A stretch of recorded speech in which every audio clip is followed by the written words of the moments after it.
What's up, you guys, and welcome to a brand new episode of the Fit Women's Weekly podcast. I am coming at you from my very cold studio, but luckily I stole our space heater this morning on my way out the door. So I have that to warm me up because I just got in from a run, and so I'm chilled like to the bone. I cannot get warmed up, but that's okay. I got the space heater on. I get to talk with you guys. That always gets me energized and jazzed up. So now all we gotta do is chit chat. You guys, I am so excited for this week. This is that week of the year where we're kind of all stuck in limbo going like, well, I'm not ready to start the new goals yet, but I don't really know what to do. What do I do with my fitness?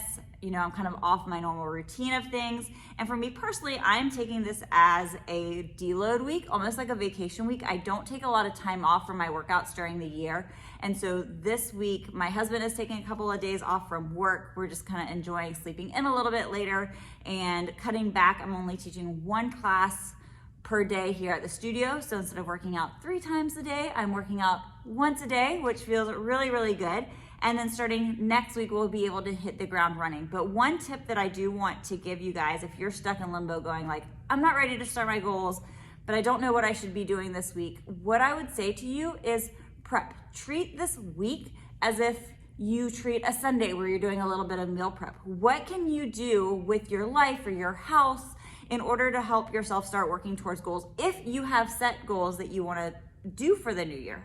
Not everybody needs to set goals. It is not for everybody. But if you are one of those people that you see a clean slate when January rolls around and you want to set some goals, then ask yourself, what can I do now so that come January, I can hit the ground running? For example, if you want to start eating a little bit healthier, you want to clean some things up, then my first piece of advice for you is to clean out your kitchen. And I don't just mean getting rid of the junk food. I mean going through the refrigerator, throwing away expired foods, wiping down the shelves, cleaning out the pantry, again, getting rid of anything expired, anything that has been sitting there, even if it's not expired and you know you're not going to eat it, just get rid of it or donate it, but give yourself a clean space because that freedom of cleaning everything helps to motivate yourself a little bit more, gives you a little bit more excitement moving forward, and then you can refill the fridge, refill the pantry, refill your freezer with foods that are tailored towards what it is you want to achieve with your goals.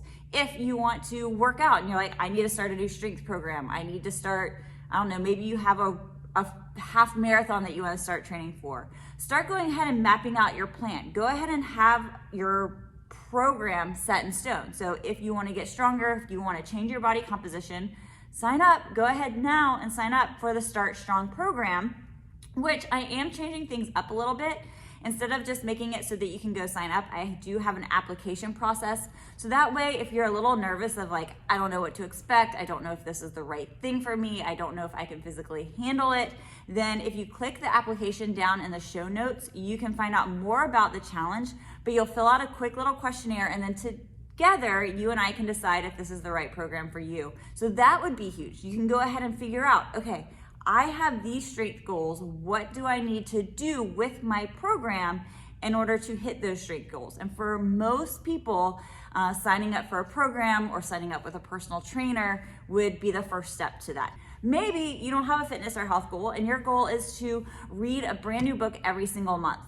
Maybe a brand new book every week. Whatever it is, go ahead, open up a document or a spreadsheet and decide the first 6 months, if you're doing a book a month, that's only 6 books, that you want to read. And then go ahead and purchase not just the first one, go ahead and buy the first 2 or 3. So they're on the shelves, you're excited to read it, you have it, you're like, yes, let's just get started. So those are just 3 examples. If you're having a hard time with this weird limbo week of what can you do, you can get yourself set to hit the ground running. And of course, Strong Start is a great way to do that. Application link down in the show notes. Let's jump into the meat. I actually didn't mean to say it like that, but it works really well for this episode. The meat of today's episode, and that is the final carnivore overview. My carnivore experiment is over. So what happened? What results did I see? What hesitations do I have moving forward? What did it feel like to not eat carnivore for a day?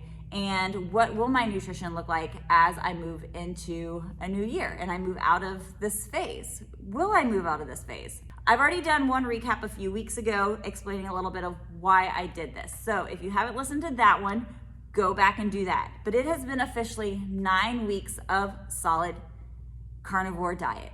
No plants, no vegetables, no fruit, all meat products. I did enjoy a lot of red meat. I've enjoyed a lot of fattier meats, a lot of like ribeyes, bacon. I've enjoyed experimenting with new stuff. I've added a lot of more seafood into my diet than what I had before, a lot more eggs, because in the past, I actually haven't been able to eat eggs for about the past, I would say 4 years or so, 3 or 4 years. What else? I've had more cheese. I have included a little bit more dairy into my life, which a lot of carnivore enthusiasts, you're either for it or you're against it. I've really just put in ricotta cheese and a little bit of shredded cheese just to add some flavor to my food. So that's kind of the foods that I've had.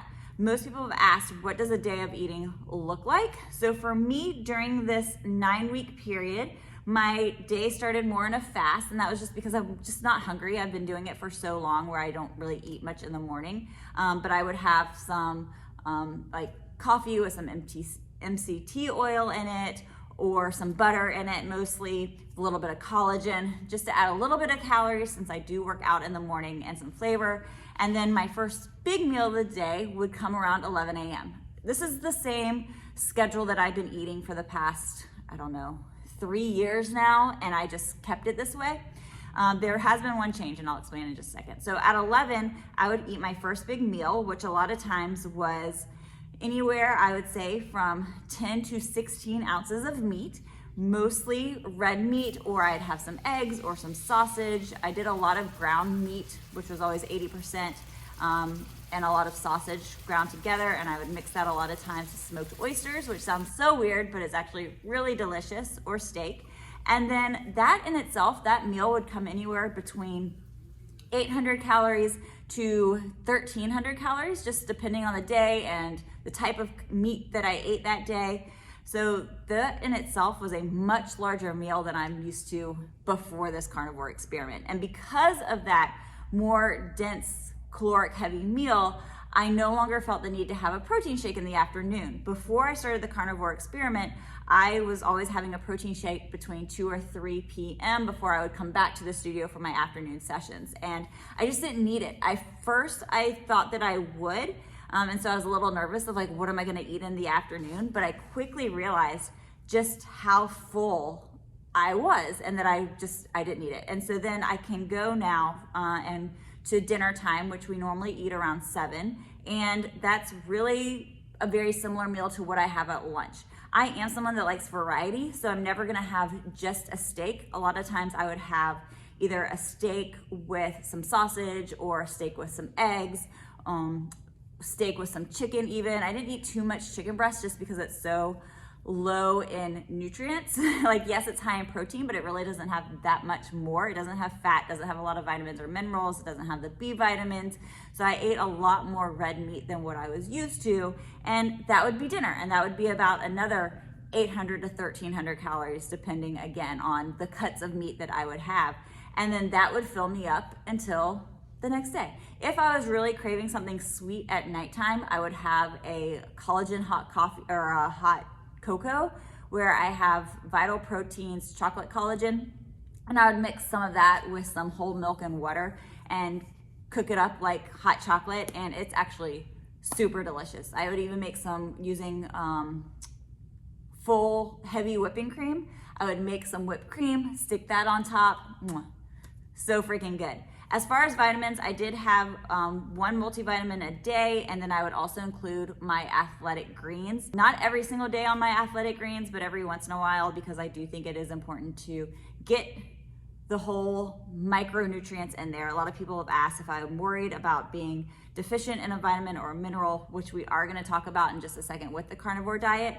But no, because I was making sure to have my nutrient insurance. So I was always making sure to have some sort of source, whether that's the multivitamin or my athletic greens. And if you're interested in athletic greens, you can use code FWW, get your multivitamins basically in a green powder with probiotics, prebiotics, and adaptogens all in one powder. Mix it with some water, throw an electrolyte in there. It's so good. So overall, what kind of changes in my body did I see? And in just my body, the way that it appears, the way that it feels, all this stuff. So in 9 weeks, I lost 8.2 pounds. I had gained a little bit of weight. I wasn't really feeling myself. It was just enough weight where I was like, I just don't feel the same in my clothes. I don't feel myself naked. I just kind of had lost a little bit of confidence because I could tell I was a little bit softer. And part of that was on purpose because I did want to go through a bulking phase a couple of months ago where I added on some muscle mass. And anytime that you do go into a bulking phase, you're not going to be able to add 100% muscle mass. You are going to add a little bit of body fat. And so it was part of the process, but I was ready to get rid of that a little bit and feel more like myself again and to show off some of that muscle that I'd worked so hard in putting on. I was really happy that I lost the 8.2 pounds. I don't want to lose any more. This is where I feel my best at. And then I dropped 3.3% body fat, which I know that I had gained body fat because I had tested myself. And so normally in the past, I'd been anywhere from, everybody carries body fat differently, but according to my scale, I carried on average between anywhere from 19 to 21% body fat. And before I started the carnivore diet, I had gotten up to almost 25% body fat. And for me, that is on the higher end of that. And so to come back down, and now I'm at around 22% body fat, feels really good. Like, again, I just feel good again about myself, you know, and that's really what it comes down to. It doesn't matter what kind of weight loss one person has versus another. Somebody shouldn't feel bad for wanting to change their body a little bit. I feel like we live in that era where I have to kind of justify, like, this is what I wanted to do. But at the end of the day, I really don't. I enjoy these changes that I saw. I feel good and I feel strong. As far as my performance in my strength, that has also improved. I have hit new PRs over the past 9 weeks. My running has felt better than ever. I had told you guys that my joints were kind of achy before this. I was having some knee issues. And I had also just kind of lost my motivation for getting outside and running, which is something I had loved for years and years. And that love is back. It feels almost effortless. I'm still not fast anymore, but I just don't care to be fast as long as I'm enjoying the process, and I am enjoying. Even though it was 25 degrees outside when I went running today, I still really enjoyed those miles, and my knees felt good. I don't feel achy anymore. I can stand up, sit down without being like, oh my God, here I come, which is new because I had kind of gone through that for off and on for a little bit of time. And then the same goes for my actual strength workouts as well. I've been snatching more, I've been pull-upping more, deadlifting more, squatting more. And because of the high protein intake that I'm getting, I have seen an increased amount of muscle mass on my body. And so yeah, those are kind of the physical things that I've seen. Now, as far as the not so physical, more of the physiological aspects of stuff, my gut feels great. One of the main reasons that I went on this diet was because of gastro issues with my gut health. Anytime I would eat, I would get bloated. I would look 6 months pregnant by time I went to bed at night, just about every night. I was gassy. I did not smell good. It was embarrassing. Potty times, going to the bathroom was one of those issues where when I had to go, I had to go. It wasn't as if I was walking around going, I might have to go soon. I could be walking or going for a run, and then all of a sudden it would just hit, and I would be like, oh my God, I have to find a bathroom right this second. And it put me in a lot of scary issues, a lot of scary compromised positions. I had to find a tree a couple of times during my runs. I almost had several accidents. Luckily, I think I only had one accident, but this is something that's been ongoing for a couple of years, and I had explained that on many past episodes. And then on top of that, I was also having some food sensitivities to some dairy and to eggs, where anytime I would eat even an egg, and I tried this several times to see if I would outgrow it, was I would eat an egg and then a day or two later wake up with cystic acne somewhere on my face. And that was really annoying because I love eggs. Eggs used to be a huge staple, and I gave it up for several years. But since I did the carnivore, my gut had a chance to heal itself, and I've actually been eating eggs just fine, and dairy for that matter. So it's been really cool. One thing that I found is that just being on a carnivore diet for a few days can already have an impact on your gut health and change your gut flora. So it is known to be an anti-inflammatory diet because you're not making your gut have to work to break down fiber, high fiber, which obviously fiber and plants do have some great benefits for you, but if you're having gut issues, then it can help give your body a chance to recover and repair, because breaking down fats and proteins, while it does take a while, it's not that hard on your actual gut itself.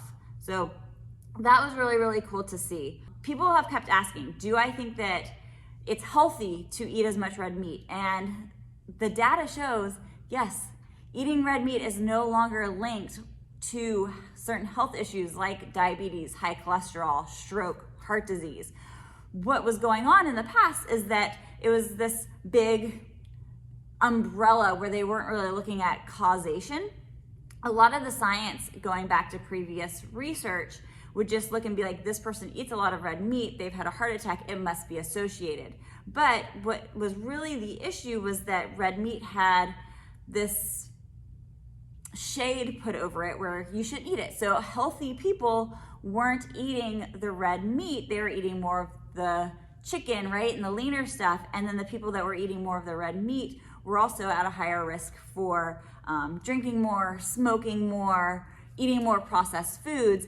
And so it was never depicted as to which of those things were causing the health issues. And now it's coming out that red meat is not the issue. In fact, there's a university that put together a ranking database that puts together, okay, is this bad for you on a scale of 1 to whatever? And what they found was red meat had a score of 2, which 2 just means 0 to 15%. So it is very unlikely that red meat, while living a healthy lifestyle of exercise and clean eating, is actually related to all the concerns that we've been put into our head over all these years. And in fact, red meat has more vitamins, more minerals that are bioavailable to our systems than any other type of meat out there. So just something to think about if you've been somebody who has tried to stick away from it for a long time because you thought it was bad. Maybe this is your chance to jump back in. And obviously, if you have iron deficiencies or anything like that, then it would be another good reason to start increasing. That's why Dan and I started eating more red meat a few years ago, because I've dealt with iron deficiencies and being anemic in the past. So I started putting it in where we would just eat it once or twice a week, and then we slowly have just increased it from there. Another thing that I noticed is that my poops, if you guys don't like poop talk, you probably shouldn't be listening to this podcast episode, but my poops are a lot smaller. I wouldn't say less frequent. I'm still going about every day, but it's just not as bulky as it was when I was eating, 30 to 40 grams of fiber every day. And that's because the residue is essentially undigested food that makes up a stool. So a low residue diet, which is what the carnivore diet is, just means that there's not a lot of stuff that isn't being digested in your system. What you put into your body is able to be broken down and used a lot of the times, so the waste is much less. And it really makes sense when you think about that. Like, if I was eating a lot of leafy greens, which the body can't digest, then I'm gonna have bigger stools because it's gotta leave the body somehow, right? It's not gonna be used, it's not gonna be broken down. But if I'm not eating all of that stuff, then the food that I do eat is able to be broken down. So I always thought that that was pretty cool. As far as, so here's a study. I did make sure to pull up my resources in front of me so that I could talk about it. But switching to an all-meat diet can rapidly alter your gut microbiota, which I had discussed. A 2014 study found that putting healthy human volunteers on an animal-based diet resulted in significant changes in the gut microbiota in less than 48 hours. So it's so funny how fast you can change your gut flora by making some simple changes. And for some people, you might be like, that's not really a simple change. But in our house, it's actually been really, really easy. And then as far as the last thing that I want to talk about with the overall carnivore diet is the biggest potential is obviously nutrient deficiencies. If you're not getting all your micronutrients in from plant products, are you setting yourself up to have some sort of deficiency? And some of the things that people worry about are vitamin C, which if you don't get vitamin C, you probably have heard of scurvy. It used to be something that a lot of sailors got back in the time when they weren't able to have fresh produce.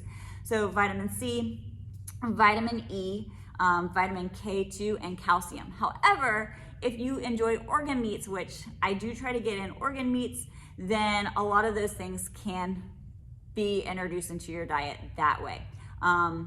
But this is also why I do absolutely 100% believe in having a micro or a vitamin program if you are even thinking about trying something like this. Now, I am not suggesting that you do the carnivore diet. I'm 100% just sharing my experience.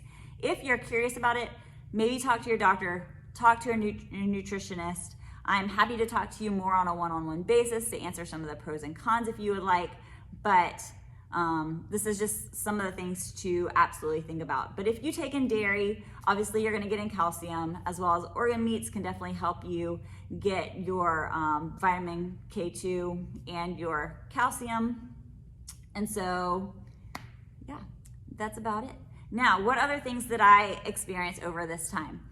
When I was first transitioning into the carnivore diet, I had a lot of diarrhea, which is very, very normal because your gut is changing, right? Your gut biome, but also because you are intaking a lot more fat than maybe you're used to. At least that was for me. Once I cut my fat back and didn't focus on trying to get in so much fat and just focus on more of a carnivore diet that works for me, things did happen a lot better. Things kind of balanced out. Now I will say, I did not eat carnivore on Christmas. I had baked a red velvet cake. I always do the baking for holidays for my family. I enjoyed a couple of vegetables. I enjoyed I made some granola that I tried. And I had a slice of, I still ate mostly meat though. But I had my slice of cake at about 4:30. And then by the time we got home at 6, I had to run to the bathroom. My body was like, oh my God. But one thing that I found interesting is that from that one day, I was kind of surprised. I thought that because it had been 9 weeks since I'd had any sugar at all, that I would eat that piece of cake and go, you know, it wasn't really that good. I'm fine without it. No, I ate into that cake and I was like, oh my God, this is so delicious. I could eat cake every single day. It's those old habits, and sugar is, it helped me understand how addicting sugar actually is, because I could see how easy it is to be like, oh my God, this is good. I've hit my goals. You know, I'm technically done with the carnivore diet. I feel good about my body. Give me the cake. And I can see how old habits are easy to go back into until I had my upset stomach. But humans are funny. Like, if that were an animal, they have a natural evolutionary personality trait that if something makes them sick, they will then stay away from it. However, we are focused more by our dopamine and by our flavor profile. And so for us, it's like, oh my God, it tasted so good. Even though it made me sick, I want more of it, right? And so we keep going back. But I'm just trying to remind myself, okay, yes, it tasted good, but I did not feel good after it. And I have now felt amazing for the past 9 weeks, better than I have felt in years. And I do not want to give that up. So I guess you might be wondering, what does that mean? What's gonna happen as we move forward? I have decided, at least I'm just taking it 1 month at a time, listening to my body. If my health starts to change in any way, I could always change, but I am going to stick to a mostly animal-based diet moving forward. Now, notice I said an animal-based diet and not a carnivore diet. That means from time to time, or maybe like once a day, I will start adding fruit back into my diet. Fruit in the carnivore world is more acceptable because it is part of the plant that is actually meant to be digested, right? Plants want you to eat their fruit because that is what passes their seeds along. You poop out the seeds, more fruit can then grow. So it is healthier. There are less toxins, less inflammatory products within the fruit themselves, and it's a healthy source of carbohydrate, which I do think is important for people, including myself as somebody who works out so many times a day and really, really pushes themselves. So I will be adding fruit into my diet and possibly honey as well for the same reasons. It's very rich in vitamins, very rich in minerals, and a great carbohydrate source. They actually, honey is the one food that I think I read this about a year ago. I need to look, I'll try to find the source, that you could technically live off because it has a little bit of protein, it has a little bit of fat, it is a great carbohydrate source, and it does include include vitamins and minerals as well. So I always thought that was interesting. And it doesn't go bad. Like, they still have honey for thousands of years that is technically still edible. I don't know if I would eat it, but it would be interesting. So yeah, that's kind of the plan moving forward. I am gonna stay with going how things are going, because why not? If it feels good, why not? I'm gonna continue to do the research and share that with you guys. I will also say, I understand that this diet is not for everybody, also based on the fact that it is not cheap for some people. I have found a pretty good amount of sources where I can get them at a good price, because price is important to me. I don't have an unlimited income. In fact, we just found out we have to get a new air conditioner put into our house. Not to mention, you guys know the past few years have been a challenge for us financially, coming out of 2020 as a gym owner, my husband going back to a day job. So I don't want anyone to think like, oh my God, she's so privileged to be able to do this. I am privileged, right? But it doesn't mean that I don't struggle. And I have made sure to find ways. Costco is great. There's a lot of sources online. There's one called, I think, West Red Meat or something like that. I'll make sure to add in sources down at the bottom of some of my favorite places to go to find good prices on high quality meats. And then I'm also a big believer, I go to the grocery store first thing in the morning after that's like when they discount their meats, and I'll get some really great cuts for up to 40 and 50% off. And I will just load up. Our freezer has never been so full of meat before, and we don't have like an outdoor freezer. We just have the freezer in our house. So it is possible, but it does take some work, and I understand that. A lot of people say that I'm not gonna get into this here. I'd already mentioned that I'm not gonna talk about this. I do understand that some people have concerns that eating a lot of meat is really bad for the environment. All I say is you do the best that you can. I obviously try to get the best quality meats that I can, grass-fed, all that kind of stuff, smaller farms. But I think that you need to also do research on the environmental impact on produce, and you might be surprised. If you look up the environmental impact of almonds, then you might be like, ooh, let me think about eating. In fact, my husband has given up or trying to cut back on his almond intake because he's trying to help with his footprint on this world. So just something to think about. But that has been my experience. And I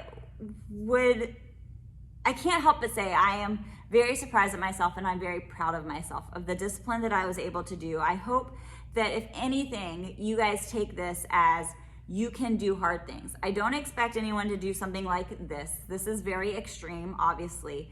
But if you keep saying, I need to cut back on my sugar intake, I need to make healthier changes to my diet, I just feel like I have no control, you can do it. It's hard. It takes it one day at a time. And I know it's so easy to be like, oh, there's that cookie right there. I'm just gonna have one bite and I'm gonna throw it away. Sometimes it's just easier to go cold turkey to gain control and to realize what it feels like when those things aren't in your system. And the other thing that I've also learned from studying other people and from going through this myself is you can think that you are very, very healthy and you feel great now, but what if one change can make you feel even better? You know, I always put it at it like when we see people that don't take care of themselves, and you can tell that they don't take care of themselves, they feel like crap, but they don't realize that they feel like crap. You know, like when you eat shitty food for a day, you feel really nasty about it. And all Dan and I always say is like, can you imagine if you ate like this every single day, you become so adjusted to it that you feel like this is what life is like. So when I do these little experiments from time to time, I mean, I only do one like once every 5 years. I don't do something this extreme very often. It's very, very interesting to go like, wow, I thought that I was healthy, but now that I've done X, Y, Z, I feel even better. So at what limit can you go till you finally hit that like, I feel the best I will ever feel, which is why I will never stop doing these little experiments from time to time. So if you have something that you're curious to learn about, but you don't want to do it yourself, let me know. And maybe I'll make that a goal for 2023 to continue doing more of these experiments in a way to help spread the information, give you guys an understanding of it as well, and make it a little bit fun. I mean, I'm all about it. So let me know. And then last but not least, remember you guys, first off, if you like this episode, make sure to give it a thumbs up and subscribe. And if you have the goal to be healthier, be fitter, be leaner, be stronger, check out the application for the Strong Start Challenge down in the show notes. Go fill it out. Again, this is not even putting you on my email list. I will just email you just about this so that we can decide if this is the right course for you, the right program, in order for you to hit your goals come 2023. It's gonna be here before you know it. And I'm gonna talk more about the Strong Start Challenge on Friday. So be on the lookout for that. And we'll also talk about some goal notes and what to do to set your goals. So if you have any questions for me that you want to make sure get covered in that episode or any future episode, leave them down below or DM them my way, and I would love to hear your thoughts. All right, you guys, thanks so much for hanging with me. Bye.